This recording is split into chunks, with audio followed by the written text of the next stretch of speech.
سرەتایی زۆر بەڕێز دکتۆر عەبدولسەلام دەست پێ دەکەم. دکتۆر گیان قەدرزانی چییە؟ ئێمە چۆن وا بکەین کە لە ژیانی ڕۆژانەماندا پێش ئەوەی ئینسانەکە وفات بکات وای لێ بکەین بەرامبەرەکەمان هەستی پێ بکات. قەدرزانیەکی نیشانەی کە بەرامبەرەکەمان هەستی پێ بکات چۆن وا بکەین؟ سپاس بۆ جەنابتان، سپاس بۆ جەنابی دکتۆر، مشەرەفم بەو داوەتە. ڕاستی ئەمە کڕۆکی پرۆسێسی پەروەردەیە. زۆر جار باسییا پەروەردە و فێرکردن ئەوانە دەکرێتن، ئەم جۆرە مەعانیانە لە بیر ئەکرێن. بە تایبەتی لەو سەردەمەدا زیاتر ئەبینم چەمکی بەهاکان و مرۆڤبوون کەمتر لێ دێتن. ئیقاعی ڕەئسمالی و مەتریەلیستیک مادی زۆر بوویە. بەهای مرۆڤ لە ڕووکەش و شەکل و سەیارە و جلوبەرگ و یعنی شوقە و چەند کلیلیشتی تری پێەیە. بەهای مرۆڤ بە ئەوە بینێتن نەک بە مرۆڤبوون و چۆن مرۆڤەکە ببینین وەکو خۆی، چونکە خۆی مکەڕەمە، چونکە مجرد مرۆڤە بەدەر لە هەر شتێکی تر. ئەو قسانە ڕەنگە کە گەنج بووم و ئێستاش ڕەنگە ئەو قسانم کردی بیتن ڕاستی، بەس من لە 13/11/2025 دایکی خۆم لە دەستدا. سەلامت من لەگەڵ جەنابیشتان. من وام دەزانی نزیکم و خزمەتم کردیە و ئەوانە و مردن باسمان کردیە توش، ینی تووشی ئەم ڕووداوە بووینە لەگەڵ چەندی تر. وام زانی من ئامادەم بۆ بابەتەکە، بەس تا حاڵەتەکە نێتن نازانی کە ئێمە ئامادەنین. ئەو کاتە ئەو شۆکەی کە دێتن جیاوازە، ینی ئەو حاڵەتی کە دروست بوو جەنابی دکتۆر، یعنی فعلەن وای زای لە بیدایەت، یعنی فعلەن وا بوویە تا مامۆستا گۆران فریای کەوت. ئینشاڵڵا پلانێک نەبیت کە بە تەمان زوو مامۆستا بێژەن لە دەست بدەنەوە باسێکی ترە تەمەن درێژ سەحبەت دەکەن. مەقسەدم ئەنو ڕاستە پرۆسێسی مردن هەیە و هەر دەبیتن و هەندە جاریش ئەو پرسیارە دروست دەبیت، ئایا ئێمە کەیفمان خەفەتمان بەوایە ئەنو ئەو چوویە یان خەفەتەکە بۆ ئێمە چونکە ئێمە دڵگران بووین، ئێمە شعورمان هەیە و هەستێ ئێمە بریندار بووینە. وەیلا ئەگەر ئێمە خۆشەویستی دیوی تر بیتن مەفرۆز ئێمە دڵخۆش بین چونکە شوێنێکی خۆشتر. باسی مەوزوعی کولتورەکەت کرد، من لەبەرەوە لەگەڵ مەفهومی بەها هەندێک ئەو قسانە ئەکەین و ئەزانین ئێمە ئەزانی بەس تا توش نەبین نازانین. ئەو کاتە ئەڵێ ئایا دنیا بەقەدەر ئەوەندە دێنیتن من خەڵکانێک لە خۆم عاجز کەم. مناڵم گێل بین و هەر یەکێک بێت فێڵەکە لە ئێمە بکرد، مەقسەدم ئەوە نییە. بەڵام ئەو کەسەی کە خۆی بەرزتر ببینیتن لەو سراعاتانە و مرۆڤبوونەکە ببینیتن، بیکاتە سلوکێکی ڕۆژانە هەڵوێست، وەکو چۆن مەوزوعی سپاسیەکە باس کرا کە کاتێککە خۆم ئامادەم دەکرد بۆ پەنەڵە ئەوە لە مێشکمدا بوو، ئەبێ بیتە حاڵەتێکی یەومی، حەقت لە ناو دڵدا نەبیتن، ڕۆژانە هەر شتێکی باش ببینێت لە هەر کەسێک، ئەبێ ببینی، دەستخۆشی لێ بکەیت، تەشجیعی بکەیت،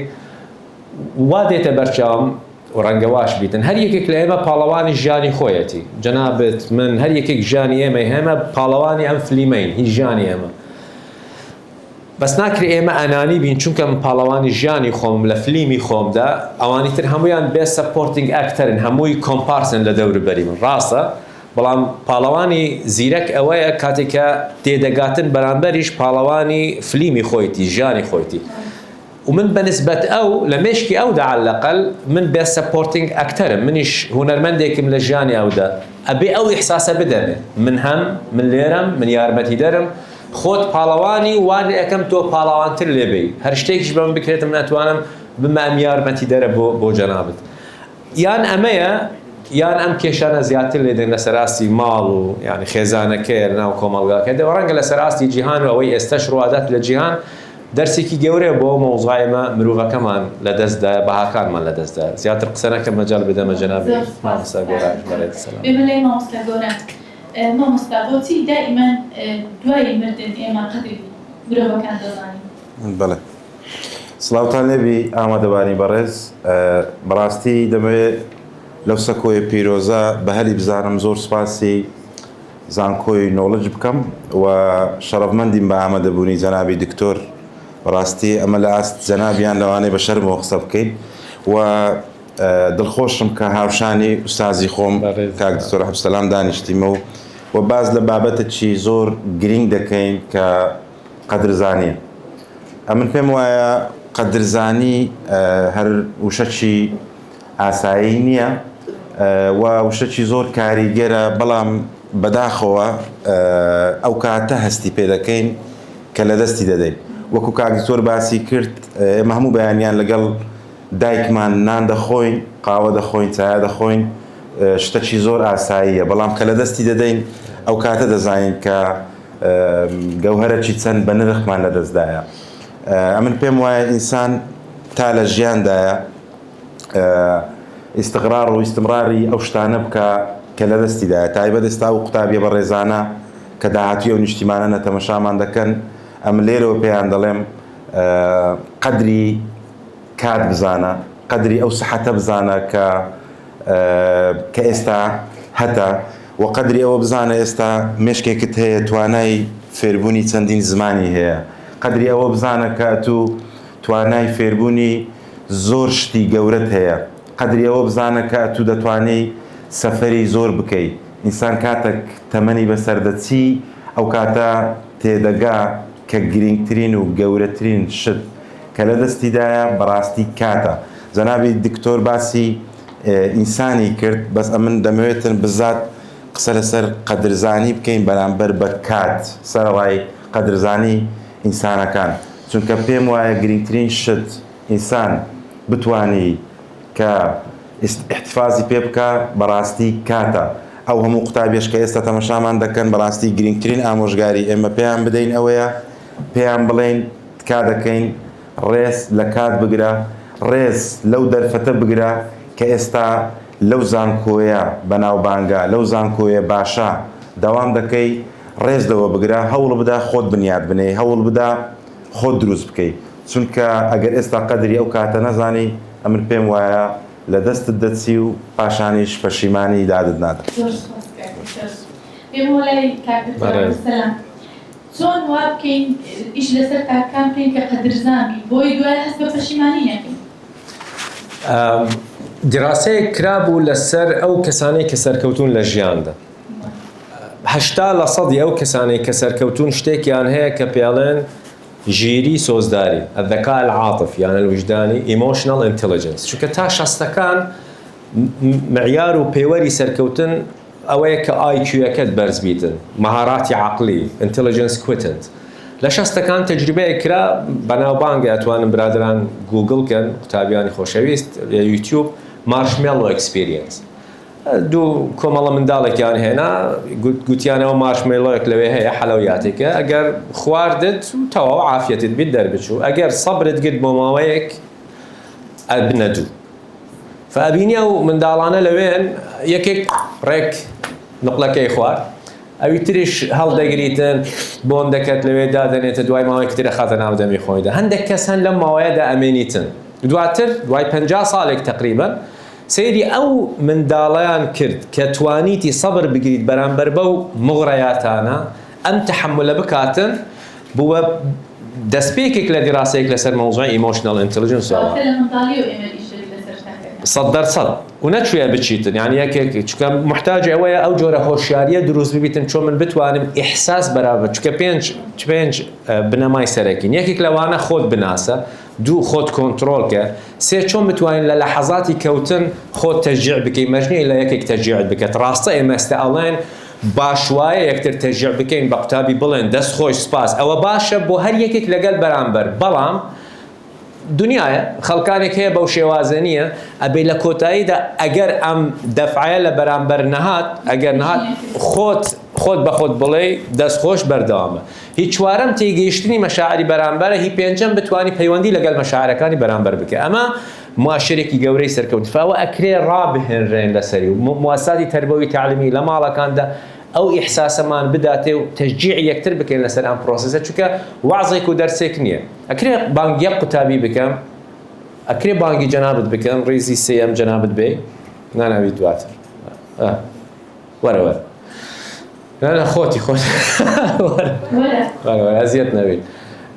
جیاوازی مەسەن من کە بەتەمەنی جەنابتان بووم هەندێک شتم دەخوێن تۆزێک بەتەمەنتر لێ هاتم هەندێک محاضراتشم دەگوت وان دەزانی هۆشیارم تێدەگەم لە بابەتەکە وەرە زەحمەت فەرق لە نێوان تێگەیشتنی بابەتەکە و هۆشیاربوون پێی وەکو ئەو میسالەیە ومێدەوارە مسجابێکی باشە بیت دواتر میسالەکە بۆ جەنابتان دێن. ئێستا ئەگەر من وام کرد دەستت دێشیتن سەیری جەماعەت بکە و سەیری مەلامەحی بکەن. ئەو باشە مەلامەحی تێک نەچوون نایەشیتن هیچ نایەشیتن تۆزێک یان تێزی چەپڵەیەک لێم دەی زەحمەت دەی هەر ئەوەندە بوو. دەست خۆش. ئێستا ئەو باشتر لە جەنابتان دەزانیت ئێوە بینیتان یەکێک کونجرۆکە لە یەکێک ئەداتن ئێوە ئیحساستان پێ نەکرد بەس زانیتان پرۆسێسی ئەم حرەکەیە چییە. مەلامەحی تێک نەچوون بە ئومێد بووم تۆزێ مەلامەحی زیاتر تێک بچیتن یعنی بە هەر حاڵ بەس ئێستا وەزات ڕەنگە لە ماڵ گوێ خەمسەلەکەی ئەستور بوو زۆر باشە یعنی ئەوش باشە خۆ کۆنتڕۆلکردن بەڵام لە ناوە ئومێدەوارن گوێنم پێ نادات بەس وعیەکە ئەوەیە کاتێککە ئەو جۆرە ئاگرە بکەویتە ناو دڵی ئێمەدا. ئحساس کاتێککە ئحساس بەژانەکەەکەی ئەوە هۆشیارە لەبەرە کاتێک کە کابرا ئەڵێتن چەند جەرات باسی کاتێکگریان کابراایك ئەڵێتن من بە گەنجین ئەوانە ئەلعابی قیتالی تۆپی پێ و جێم نەدەدایە. ئێستا من 58 ساڵم ئێستا ئەزانم یعنی ژانی جۆک چییە. جاران دەم خوێند جاکشانم بینی لە یەکێک لە لیقاعاتەکاندا ئەی پێیان دەگوت جاکشان تاوان جاکشان لە فلیمەکانی خۆی مڕۆنەی خۆی یعنی ئەیگوت ناخۆشترین شت لە پیری چیە ئەیگوت کاتێککە لە خەو هەڵدەستێم هەست دەکەم یعنی مافاسیلەکانم ستفنس وشکم بەنسبەت من قسەیەک بوو بەس ئێستا حاڵێکە تێدا دەژیم تێدەگەم یعنی چی ئیقاعی ژیان بەتایبەتی بۆ جەنابیان بۆ ئەو گەنجانە یعنی کات زۆر مالن سەحات هیچ مشکلەی نییە خۆی وەکو مەیمون هەڵەدات لە هەموو شوێنانە ئەیمەش وا بووینە بەڵام ڕۆژێک دێتنەوە نامێنیتن خۆت بۆ ڕۆژە ئامادە بکە. ئێستا ئەمەی کە باست کرد من خوێندومە تا عمری 25 ساڵی مێشکێت ئامادە بۆ هەموو شتانە دەم خوێند و هەوڵم ئەدا ڕاستە بەس ئێستا ئەزانم یعنی چی زاکیرەکە تێک دەچیتن فێربوون وا ئاسان نابیت وەکو جاران فئستیعابکردنی ئەو معانیانە باشن. ئێمە دووبارە بەنسبەت جەنابتان ئەوە قسەیە کۆمەڵە پیرەمێرێکن هاتن لێرە قسە بکەن بەس حەزەکەم ڕابچڵەکێن ئەم قرنجۆکەیە لە بیرمان بیتن وا بە حقیقەت ببینین وەزعەکە تا استعدادەکان باشتر لێ بێتن و فعلا ئەو کەسێک کە لە بەردەمی ئێمە چۆن ئێمە بتوانین یارمەتی دەرێکی باش بین بۆ خۆمان بۆ ئەوان بۆ ژارێک مامۆستا قەدرزانی خۆمان لە پێشەوە یاخود قەدرزانی بەرامبەرمان ئەی خۆمان سەرەتا تەقدیر بکەین دواتر بەرامبەرەکەمان. بەڵێ دووبارە دەست خۆش دکتۆری بەڕاستی ئەوەندە بە هەیەجان و خۆش قسەی دەکا ئینسان هەر حەزی لە جێ لێ ڕابگری. ئەمن پێم وایە هەموو شتێک لە خودی خۆتەوە دەست پێ دەکا واتە ئەگەرە تو یەکەم جار قەدری خۆت نەزانی و ڕێز لە خۆت نەگری ناتوانانی ڕێز لە بەرامبەر بگری. و حەزیشم لێیە دیسان خێزان بینمەوە ناو باسەکە و پێم وایە قوتابخانە عەفوەن خێزان یەکەم قوتابخانەی ئینسانە. ئەگەر لە ناو هەر خێزانێک ڕێز لە قەلەم و کتێب گیرە پێم وایە ئەو خێزانە دانا و زانا دروست دەکە و هەر نیشتیمانێک ڕێز لەو دانا و زانایە نەگری سەرکەوتن و پێشکەوتن چاوەڕێی ناکە. ئەمن تەمەنا دەکەم بگەینە ئەو قۆناغەی هەمومان قەدری یەکتر بزانین و قەدری دانا و زانایەکان بزانین. بەڕاستی پێش ئەوەی بینە ناو داخلی پانێل بن لە ژووری جەنابی سەرۆکی زانکۆ دانیشت بووین باس و خواسێکی کورتمان لەسەر مۆزوع باس کرد باسی ئەوەم کرد لە بۆ کاک دکتۆریش کە بەداخەوە کۆمەڵک دانا و زانای گەورەمان هەیە لە کورد بەڵام لە دەرەوەی وڵات پۆستیان هەیە. سەرۆکی لۆنمە شارەوانی لەندەنە نایبی ڕئیسی پەرلەمانی هۆڵەندایە کاک دکتۆر ڕزگاریش نمونەکی باس کرد بۆ نمونە پۆستەکی باڵای هەیە لە وڵاتی بەریتانیا. بەڵام لە وڵاتی خۆمان جیان نابیتەوە لە وڵاتی خۆمان قەدریان نازانین لە وڵاتی خۆمان بەهانایان وە ناچین ناچار ئەو کەسە دەستە دەرەی وڵات لە دەرەی وڵاتش دەکرێ لەمە زیرەکتر بن ئەو هەلە دەقۆزنەوە. کاک دکتۆر ئەحمەد زەیش نمونەکی زانستی باس کرد بەڕاستی معلوماتێکی نوێ بوو لە بۆ منیش باسیەوەی کرد لە وڵاتی بەریتانیا زیرەکترین قوتابیەکان کە پلەی یەکەم ڕاکیجی یەکەم بەدەزین ئەوائلن قوتابی عێراقین واتە ئێمە زیرەکین خوای گەورە مێشکێش و بیرێکی فراوانی پێداینە بەڵام دەکرێ بە خۆمان قەدری بیری خۆمان نەکرد ئەگەر نە کەسە چی عێراقی وەکو کاکتۆر لە ژوورەکەی خۆشی باسی کرد کو دەتوانێت لەسەر کەسێکی بەریتانی یەکەم بیت یعنی وە زمانی خۆیتی بەنسبەت عێراقیەکەوە زمانی دووەمە دەچی لەویش زیرەکتر دەبی تەمەنا دەکەم قەدریەوە بزانین دەڕێ چیرۆکەکی کورتە باسیەوە دەکا کۆمەڵک ئەندازیار و پزیشک لە وڵاتی ئەڵمانیا چوونە لای سەرۆکی ئەو کاتەی ئەڵمانیا و ئافرەتە بەڕێزە ئەنجلا مێرکل گلەی ئەوەیان کرد کاک دکتۆر گوتیان موچەی مامۆستا لە سەروی موچەی ئەندازیاران و پزیشکان و پۆزیشنەکانی کێیە داوا دەکەین یان هاوشانی موچەی مامۆستامان بدەنە یان زیاتر ئەویش باسی ئەوەی کرد گوتیان گۆ کو دەتانن کو جورئەت دەکەن داوای موچەی بەرزتر لە مامۆستا بکەن کە مامۆستا ئەنگۆی فێرکردیە یەکسەر ئۆتۆماتیکیەن هەموو کوچە و کۆڵانەکانی ئەڵمانیا ڕێز لە مامۆستا دەگرت چونکە بیرکردنەوەی ئەو کەسە ئەوها بوو کە موچەی مامۆستا پێویستە باڵابی ئەو کە ڕێزی لە مامۆستا گرت میلەتەکەش ڕێزی لێ دەگری و هەموو کەسەکانیش ڕێزی لێ دەگرن بە نمونە باسی وەم کرد یعنی ئەوەم پێشم وایە و تەمەناش دەکەم مامۆستایانمان جێگای ڕێز بن ئەمە هەموو پەروەردەی دەستی مامۆستایانن ئێستا کە من بە ئازادی دانیشتیمە لێرە مامۆستایەک پەروەردەی کردیمە و مامۆستایەک ڕێنیشاندایمە بەداخەوە یعنی قەدرزانین بەگشتی لە هەموو سێکتەر و فاکتەرەکان کەم بووە بزات مامۆستایان و دیسان دێمەوە سەر لە هیوادارم لە پرسەکەت لام نەدابی دێمەوە سەر ئەوەی پێش هەموو شتێک ئینسان پێویستە قەدری خۆی بزانی ئەو زە دەتوانی قەدری بەرامبەر بزانی ئینسان ئەگەر لە ناوە خۆیدا کەسەکی شڵەژاو بوو کەسەکی ڕێک نەبوو کەسەکی باش نەبوو طبعاً لە بەرامبەریشی بەو شێوەیە دەبینی و ناچارنی قەدری بزانی بەس پێش هەموو شتێک ئێمە با ڕێز لە بیر و بۆچوونەکانمان بگرین ڕێز لە خودی کەسایەتی خۆت بگرە و یەک ئامۆژگاری بۆ قوتابیانی خۆشەویست و عزیز ئەو کاتە زیاتر ڕێز لە خۆت بگرە کە بەتەنیای ئینسان کاتێک بەتەنیایە و دڵنیام لە ڕووی زانستی کە دکتۆر عەبدوسەلام زۆر باشتر لە من دەزانی و باسی دەکا ئینسان کاتێک بەتەنیایە بیرۆکەی زۆر ناوازە و زۆر گرنگی لۆ دێ کاتێک بەتەنیای و کاتێک کەست لەلانیا قەدری خۆت بزانە قەدری بیرکردنەوەکانی خۆت بزانە ئەو کاتە بە دڵنیاییەوە دەتوانێت قەدری بەرامبەریش بکەیت زۆر سپاس کاک دکتۆر سۆشیال میدیا ڕۆڵی هەیە لە دانی ئەو فکرەیە کە کاک قەدرزانی بۆ خۆی بۆ بەرامبەری بکات یاخود بە پێچەوانەیە ڕۆڵی سۆشیال میدیا سۆشیال میدیا کەرەستەیەکە توڵێکە ئێمە بەکاربەرین و ئەم جەدەلە لە رادیۆ دروست بوو لە مجەلە دروست بوو لە تلڤیزیۆن دروست بوو لە سینەما دروست بوو لە خودی ئینتەرنێت دروست بوو پێشەوەی مەوزەی پلاتفۆرمەکانی سۆشیال میدیا دەربشن ففي النهاية سۆشیال میدیا حاڵەتێکە ئێمە چۆن بەکاردێنین دەکرێت ببیتە ئالیەتێکی باش بۆ تەشجیعکردنی شتە باشەکان بەشێکە لە بڵاوکردنەوەی کابرا ئەوەی يعني یەکێک لە وەزایفەکانی مستەقبل کە پێڵم کۆنتنت کریئیتەرە ئەوەی صانع المحتەوایە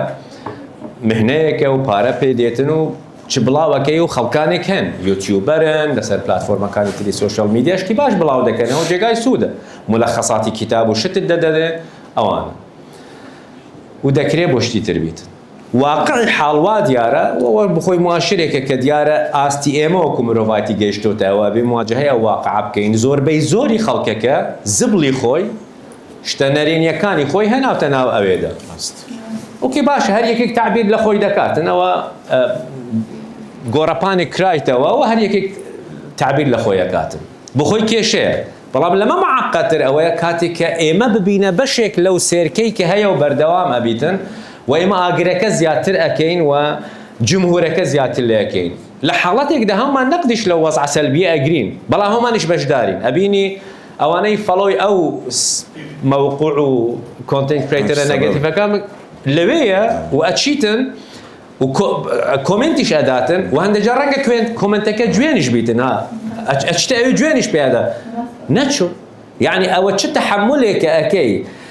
ئەچە دیڤایسی خۆت سەیرەکەی تەواوەکە یان تەواو ناکەی اینجا کۆمنتێکیش دەنو ئەو هەموو ماندووبوونە و ئێنەرجیە تا جوێنێک بەیەکێک بدەی هەر نەچوونی جەنابەت باشترە لەوەی کە بچ فشاهد ئنو بەداخەوە وەکو خۆی گوتم کەرەستەیە بەڵام چکە دیارە ئێمە واینە چکەوە ڕەنگدانەوەی ئێمەیە دەکرا ببیتە حاڵەتێکی پۆزتیڤ و باش و باشەکە زیاتر لێ بکەینەوە لە دەستی ئێمەدا بێگومان بەڵام واقعی حالەوە مواجهەی ئێمە لەگەڵ ئێمە کاتێک ئێمە خۆمان ئەبینین لەوێ وا دیارە ئێمە بەشدارین لە حاڵەتێکی نەگەتیڤ بۆ تەشجیعکردنی شتی خراپ و بەشێک لەو پەیامە ئەوەیە دیارە بەشێک لە ئێمەش خراپە فەوە محتاج ڕاستی مراجعەیەکە للئەمانە بۆ ئێمە شتێکی تریش بڵێم پلاتفۆرمەکانی سۆشیال میدیا بەتایبەتی بۆ جەنزی و ئەلفا جێنەرەیشن ئینستاگرام مەسەلەن بەناوبانگە و کاتێککە دروستکرا ئەپلیکیشنی بەختەوەریە دراسات ئەڵێن خەمۆکیترین نەوە و جمهور هی ئینستاگرامە ئەوش بۆ چونکە واقعێکیان دروستکردە پێڵەنە الواقع الفائق ئەوەی لە حەد طبیعیەکە زۆرترە واقعێکی پیشان ئەداتن هەموو کەسێک بەحساب وێنە جوانەکەی خۆی لەوێ ئەوەی کردیە مەشهدێکمان هەیە قبلی وێنەی ئینستاگرامەکە و واقع دواتر من سێ واقع ئەو واقع بەتەنیا ئەبینرێتن لە لەحظەیەکدا طبعا لێرە زۆر شەڕ کراوە زۆر ناڕەحەتم زۆر بزانە چیم کردیە تا بەس بتوان ئەو لەقطەیە دوای 20 لەقطەی جیاواز و بە فیلتەر و ئەوانە لەقطەیەکم گرت لەوەم هەڵبژارد ئەوەم بڵاو کردەوە هەموو کەس ئەو لەقطە جوانە ئەبینیت هەموو کەس ئەڵێتن ئەو فلانە کەس بەختەوەرە دیاری بەدەستی کەوتیە نازام ئەوە بەس ئەو لەقطە ئەبینیت مقارنە واقعی خۆیەکەت مقارن لەگەڵ ئەو وێنەیە ئەکات واقع لەگەڵ ئەم کە مەفروضە واقع لەگەڵ ئێرە مقارنە بکرێت یان لەگەڵ ئێرە بەس لە واقع لەگەڵ ئێرە مقارنە ئەکرێت و هەمومان دێن بەس مقارناتی ئەوەکەین هەرێکی سەیری خۆیەکەت ئەڵێت کاتە من بەختەوەر نیم فحاڵەتێکی خەمۆکی دروست دەبیتن هۆشیاری ئێمە بە مامەڵەکردن لەگەڵ ئەو مەسایلە نەگرنگە من ناڵێم نەشکە سەر پلاتفۆرمەکانی سۆشیال میدیا کەرەستەیەکێ و هەیە و ئەگەر نەدوورەکەوی لە هەموو واقعە تایبەتی بۆ ئەو جیلە تەواصل نامێنیتن بەڵام بە هۆشیارانە مامەڵە بکە ئەگەر نەخۆت لە دەست ئەدەی و بیکە هۆکارێک بۆ مەبەستە خۆت بەرەو پێش بەی سوودی ئەوە بکەی یعنی سوود بە خۆت بگەینی زیاتر و ئەگەر شتی سەلبی هەبیت تەشجیعی شتە باشەکان بکە نەک تەشجیعی شتە سەلبیەکان بەڕێزە ناف کۆنستا گەورە دووبارە دێمەڵێتە هەبێت قەدرزانی یەکتری کاریگەری هەیە لەسەر نێشتنی کێشەکان کەم دەکاتەوە بەڕێتە نابێت بەڵێ بێگومان پرسیارەکی لەجێی بوو بە تۆزە ڕستەکی کلاسیک جوابت دەدەمەوە دەڵێ ئینسان تا لە ژیاندایە پێویستی بە گوڵە کە وەفاتی کرد قەبرەکەی و چێلەکەی هیچ قەدری ئەو گوڵە نازانی ویست پێویستی بە گوڵە نییە و لە بۆ پژڕاستکردنەوەی پرسیارەکەت بڵێ 100% کاریگەری دروست دەبی ئەمن بۆ نمونە بەیانیان کە وەکو بەڕێبەری قوتابخانە لە بەردەرگای قوتابخانە ڕادەوەستم هەر مامۆستایەک بەیانی باش دەکە ئەمن بە وزەکی یعنی بە ڕۆکی خۆش بەیانی باشی لێ دەکەم و وزەی ئەرێنی پێدەدەم بێگومانم ئەو مامۆستایە لە ناو پۆل هەمان وزە دەگواستەوە لە بۆ قوتابیەکان بالضبط شێمان ببیت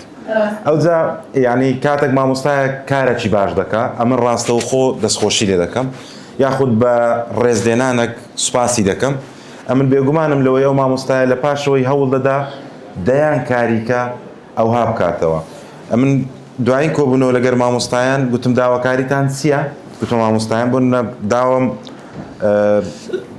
ینی چاوەڕێی وەم دەکرد مامۆستایەک برێ مامۆستا گۆران لە ژووری مامۆستایان بۆ نمونە سپلیتێکمان بۆ دابین بکە هەرچەندە هەشە یاخود بە جۆرێک لە جۆرەکان باسی ئەساس و داواکاری مادی بی بەڕاستی مامۆستایەک شۆکی کردم گوتی مامۆستا گۆران بەس دەمانەوێت هەموو بەیانیان لە بەردەرگای قوتابخانە ڕاوەستی و هەپی فەیز ینی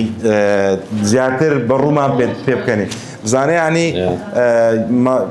پێم وایە ینی هەتا لە ژیانداین ینی زۆر شتی سادە دەتانین بکەین کەسی بەرامبەر بە گەورە وەری بگری و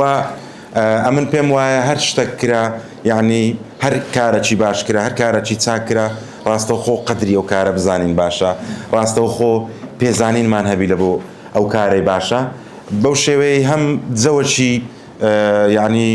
پێشکەوتن جەوەکی سەرکەوتن ڕوودەدا هەم ئەو کەسەش هەمیشە لە هەوڵدا دەبی کاری باشتر و چاکتر ئەنجام بدە. كابتن كنت برسيار بزنابر لا بالعكس الأزمة تولا برايتو باشتري شواز بودر بريني قدر زانيتيا تبكيت باشا روجانن مسائل كان جريدران بروجانا وشتي قتشكا ماجني لاشتكا زور جورا بيتا مالك بن نبي فيلسوفيك خلقي مغربة قالت ميجو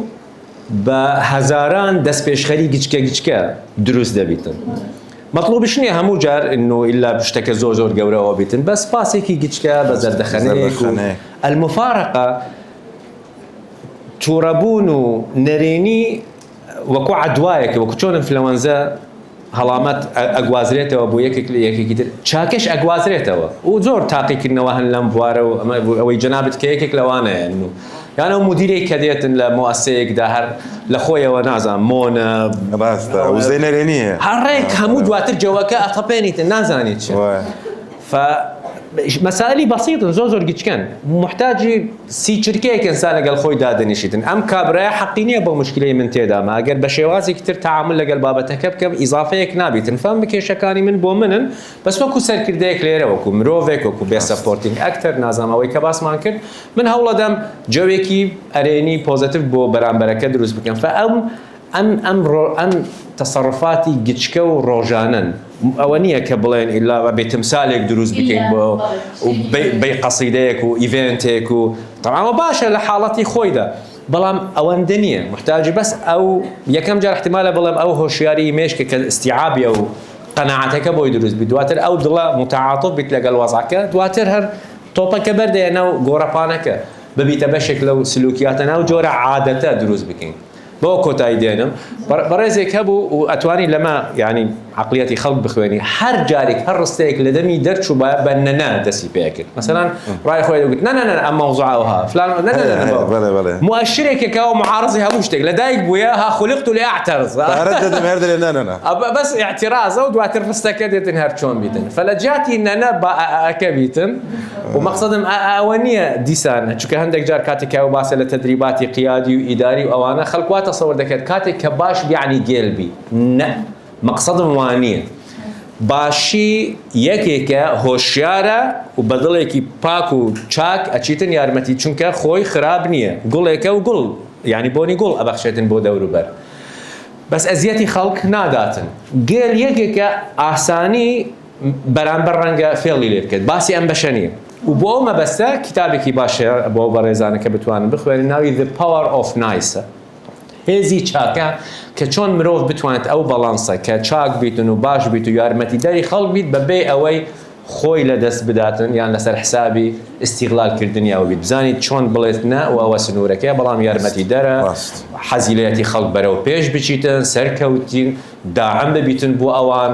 ئیحساس بە منافەسە ناکات دنیا بەشی من و هەموو لایەک ئەکاتن چۆن من بتوانم یارمەتی دەرێکی باش من بۆ جەنابەت هەموو ئەوە فەلسەفەی ژانێتی محفوظ بنیان دوا پەیامت بۆ ئۆکتاڤیە گەنجانەمان لەسەر خەدرزانیتیان بەڵێ پەیامەکی سادەم هەیە بەڕاستی تەنیا داوا دەکەم قەدری هەموو ئەو شتانە بزانن کە ئێستا لە بەردەستاندایە چونکە کە لە دەستاندا پەشیمانی سوودی نییە و قەدری خێزان پێش هەموو شتە قەدری خێزان بزانە تا دایک و باوکت لە ژیاندا مایە دەستیان ماچ بکە تەنیا ئەو کەسانە قەدری دایک و باوک دەزانن کە لە دەستیاندایە ڕێز دە خوشک و برایەکانت بگرە و ڕێز لەو ئازادیەی بگرە کە ئێستا لەو نیشتیمانە هەیە هەمومان دەزانین لە چوار پارچەی کوردستان تەنیا باشوور ئازادە ئێمە تەنیا دەتوانین ئەلێرە بە ئازادی بە زمانی کوردی قسە بکەین و ئاڵای کوردستان هەڵ بکەین ئەو شتێک کە ئێستا ئێمە لە بەردەستماندایە بەڕاستی لە بۆ هەر سێ پارچەکەی کە خەونە و حەزیان لێ وەکوما بە ئازادی بە کوردی قسە بکەن ئێستا تو لە زانکۆ وانەی کوردی دەخوێنی لە شەقامەکان بە کوردی قسە دەکەی ئاڵای کوردستان هەڵدەکەی و گۆرانی کوردی جێدەدەیەی بەڕاستی ئەوە لە سێپارچەکەی تر خەونە لێ قەدری بزانە و قەدری ئەو ژینگەیە بزانە کە ئێستا لە بەردەستتدایە لە زۆر وڵاتان و شوێنان ژینگە شیاو نییە بۆ ژیانکردن شیاو یعنی ئەو ژینگەی تێدانا ساڵانە بەدەیان کەس لە شوێنە جیاجاکان تووشی نەخۆشی بەڵێ نەخۆشی سیەکان دەبن قەدری ئەو ژینگەیە بزانە کە لە بەردەستتدایە و قەدری ئەو سەحەتە باشە بزانە کە خوای گەورە پێتی بەخشیە ئێستا کە ئەتوو کەسەکی هیچ کەم و کوڕیەک نییە لە ئەندامەکانی جەستەت خاوەن پێداویستی تایبەتنی شکرانەی خوای بکە لە دنیادا بە هەزاران هەزار کەس خاوەن پێداویستی تایبەتن لە تەمەنی تووشن لە ڕەگەزی تووشن لۆیە کە ئێستا هیچ کێشەی تەندروستی دنیا سوپاسی خوا بکە و ئێستا کە کاتت لە بەردەستە ئێستا کە لە قوتابی لە قوتابخانە یان قوتابی لە زانکۆی کاتت لە بەردەستە لۆوەی خۆت بگۆڕی لۆوەی داهێنان لە خۆت بکەیت وەکو کاک دکتۆر باسی کرد دوای تەمەنی 30 ساڵی بەڕاستی شتەکان وردە بەرەو زەحمەت بوون دەڕۆن فێربوونی زمانە چی نوێ فێربوونی سکیڵە چی نوێ داواتان لێ دەکەم ڕێز لەوە بگرن کە ئێستا لە بەردەستانە و یەک کەسیش هەبی منافەسەی بکەن یەک کەستان پێ دەڵێم هەمیشە لە منافەسەی دابن هەمیشە پێشبڕکێ لەگەر بکەن ئەو کەسەش بە خۆت بی هەمیشە بیر بکەوە پار ساڵ چەند کتێبت خوێندەوە چۆن توێژینەوەت کرد چەند فیلمت تەمەشا کرد سەبارەت بە سەرکەوتنەکان چەند خول و سیمینار و وەرکشۆپ و پانێڵت بەشداری کرد لە چەند ڕاهێنان ڕێزدەدانت بەدەستینە هەوڵ بدا ساڵی داهاتوو دوو ئەوەندەی بکەیت تاکە کەس منافەسە و پێشبڕکێ لەگەر بکەیت تەنیا خۆتی چاو لە کەسی کەمەکە هیوادارم هەمووتان سەرکەوتوو سەرفراز بن دووبارە زۆر سوپاسی زانکۆی نۆڵش دەکەم زۆر سوپاسی کاک دکتۆر ئەحمەد دزایی دەکەم بەڕاستی شەرەفمەند بووین کە لە بەرامبەرەوی لە گەورەیوی ئەو قسە سادانە دەکەین بەڕاستی و زۆر سوپاسی کاک دکتۆر عەبدولسەلام مەدەنی دەکەم بەڕاستی لۆ من شانازێکی گەورە بوو کە هاوشان بووم لەگەڵ بەڕێزت زۆر سوپاسی مامۆستا شەیمای دەکەم کە بەڕاستی پانێڵێکی زۆر جوانت پێشکەش کرد سوپاس لە بۆ مامۆستا هەوار لە بۆ ئەنجامدانی ئەو چاڵەکێ ناوازەیە زۆر سوپاس لە بۆ هەموو ئەو مامۆستا و قوتابی و کەسانەی کە لەو چاڵەکێدا بەشدار بن زۆر سوپاس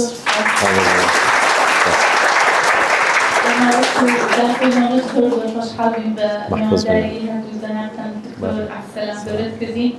ومامۆستا گۆران و بە میوانداری مەکتەبیبان خۆشحاڵ بووین ئێستا گەیشتینە دوا بڕگەی پانێڵەکەمان کە بریتی ئەگەر کەسێک سوالێکی هەبێت پێشنیارێکی هەبێت بەڕێزە سپاس بۆ ئێوە بۆ ئامۆژگاریەکانتان پرسیارێک لە مامۆستا گۆران هەیە وەک دەزانن ئێستا هەموو دنیا بە سۆشیال میدیا خەریکە مامۆستا گۆران پەیامت لەو قوتابیانی زانکۆ قوتابیانی قوتابخانە چییە چۆن سۆشیال میدیا کاریگەریێکی خراپ نەکاتە سەر ئەو ژیانی ئێستا تێدای دەستخۆش مامۆستا گیان بەڕاستی کاک دکتۆریش زۆر بە جوانی باسی کاریگەری ئەرێنی نوێنەکانی سۆشیال میدیای کرد سوالێکی زۆر هەنووکەیی بوو دەست خۆشبی وەڵی ئەمن بەس ئامۆژگاری لە بۆ خودی خۆم یەکەم جار دوایی لە بۆ قوتابیەکان بزانە چێ دەکەیە ڕێبەری خۆت بزانە تەمەشای چێ دەکەی چونکە تو هەر کەسە کە سەیری دەکەی ڕۆژانە لای ڕادی ناڕاستە و خۆ ئەو کەسە کاریگەری کەسایەتی لەسەر تو دروست دەکە بزانە چێ دەکەی ڕێبەری خۆت بزانە جێ لە چێ ڕادەگری بزانە قسەکانی چێ کاریگەری لەسەر دەکا بەداخەوە لە دۆخەچی داین زانا و دانایەکان و نووسەرەکان و کەسانی پسپۆڕ و گەورە بێدەنگن بەداخەوە دوور لە یعنی لە ڕووی ئەو مەزدیسا کەسانی کاکتۆر گەمژە قسە دەکەن کەسانی بە زۆرێک لە زۆرەکان ناسەرکەوتوو شکست خواردوو قسە دەکەن لۆیە بزانە تەمەشای چێ دەکەی با سۆشیال میدیا ببتە هەوێنێک لۆیە تو سەرکەوی هەزاران هەزار کتێب هەیە بە PDF دەتانی لە ڕێگەی سۆشیال میدیا بیخوێنیەوە هەزاران بەرنامەی فەرهەنگی زمانەکان هەیە دەتانی لە ڕێگای سۆشیال میدیا زمانی نوێ فێربی دەتانی بۆتەچی ژیری دەست کرد ئای لە خۆت دروستکەی و ئیشی پێ بکەی دەتانی شۆپینگ ئۆنلاین لە بۆ خۆت دروستکەی لە قوتابیانی زانکۆ نەک بە جۆرێک لە جۆرەکان بەڕاستی داوا دەکەم پێشنیار دەکەم وەکو برایەکتان وەکو کەسێک کە دەکرێ لە ڕووی تەمەن هەندێک لە پێشەنگۆ بێ بەڕاستی لە سۆشیال میدیای لاواز و نەرێنی دوور بکەونەوە هەوڵ بدەن لە کەسانی سەرکەوتوو پێشکەوتوو نزیک زۆر سپاس میوانە قەدرگرانەکان بۆ شێوازە کە هاتینە کۆتایی پانێڵەکەمان کۆمەڵگەی بان ناوەندێک بۆ پەروەردە و ژیان